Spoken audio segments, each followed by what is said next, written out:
भारत जगाची diabetes capital आहे. हे घासून घासून गुळगुळीत झालेलं वाक्य यात तथ्य सुद्धा आहे.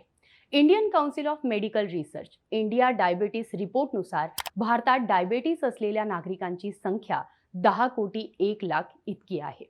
भारताच्या लोकसंख्येपैकी 11.4% लोकांना डायबिटीस आहे, तर 15.3% म्हणजे 1,36,00,000 लोक प्री डायबिटिक परिस्थितीत आहेत. प्री डायबिटिक पैकी 5% रुग्णांना पुढील 5 वर्षात डायबिटीस होऊ शकतो असा अंदाज आहे. भारतात डायबिटीसचे रुग्ण वाढतायत हे सांगण्यासाठी एखाद्या रिपोर्टची सुद्धा गरज पडणार नाही. आपल्याच आजूबाजूला असलेला मित्रपरिवार, नातेवाईक किंवा कुटुंबातील एखाद्या तरी व्यक्तीला डायबिटीस नक्की असणार.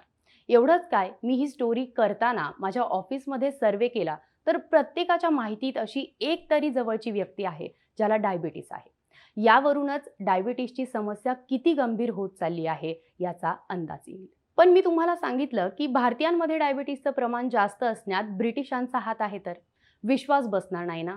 मला ब्रिटिशांचा राग आहे म्हणून मी असं विधान करते असं काहींना वाटू शकतं. तर काही जण सांगतील की भारतीयांची लोकसंख्या जास्त आहे म्हणून भारतात डायबिटीसचे रुग्ण जास्त आहेत.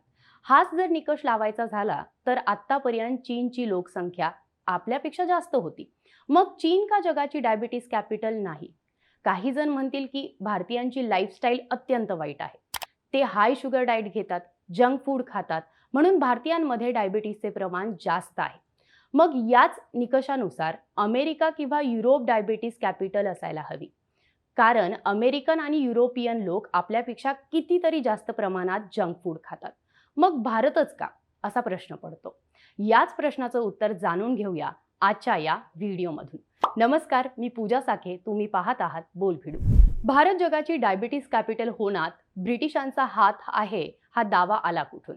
अमेरिकेतील ओहायो येथील neuro radiologist doctor Mubin Sayyed, जे वॅस्क्युलर आणि ओबेसिटी मेडिसिन विषयावर काम करतात, त्यांनी हा दावा केला आहे.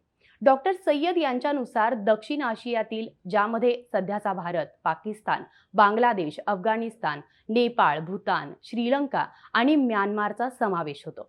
या देशातील लोकांमध्ये फॅट तयार होण्याची, ते साठवून ठेवण्याची आणि फॅट बर्न न करण्याची प्रवृत्ती असते. या नागरिकांमध्ये अनेक दिवस उपाशी राहून जगण्याची टेंडन्सी निर्माण होते. या जेनेटिक अडॅप्टेशनमुळे भारतीय उपखंडातील व्यक्तींमध्ये डायबिटीस होण्याचे प्रमाण युरोपियन व्यक्तींपेक्षा 6% अधिक आहे.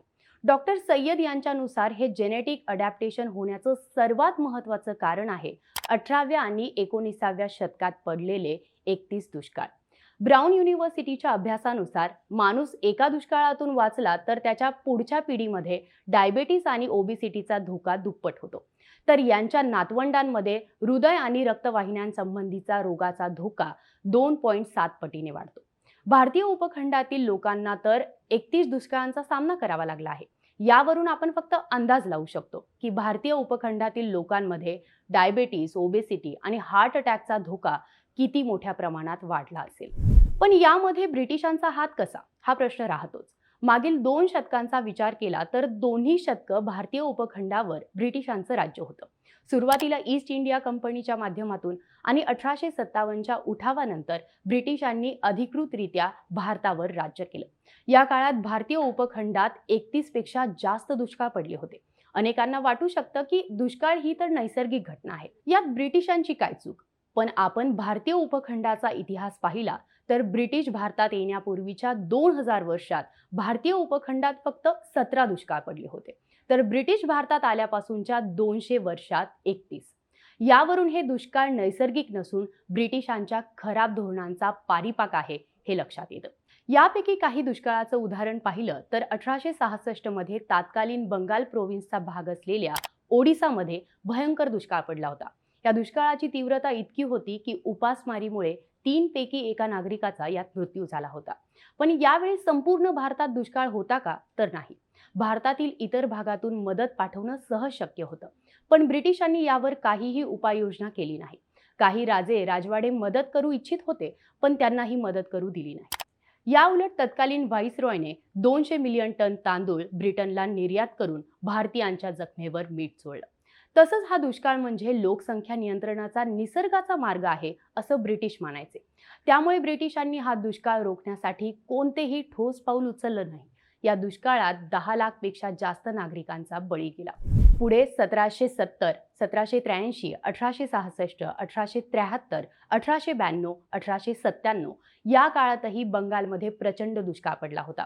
दुसरं उदाहरण घेता येईल 1876, 77 आणि 78च्या दक्षिण भारतातील दुष्काळाचे.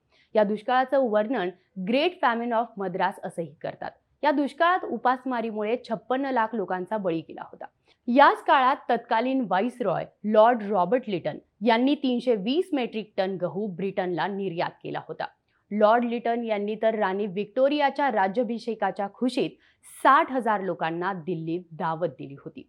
एकीकडे भारतीय लोक उपासमारीने मरत होते, तर ब्रिटिश सरकार राणीचा जय जयकार करण्यात व्यस्त होती. तिसरं उदाहरण देता येईल 1943च्या बंगालच्या दुष्काळाचे.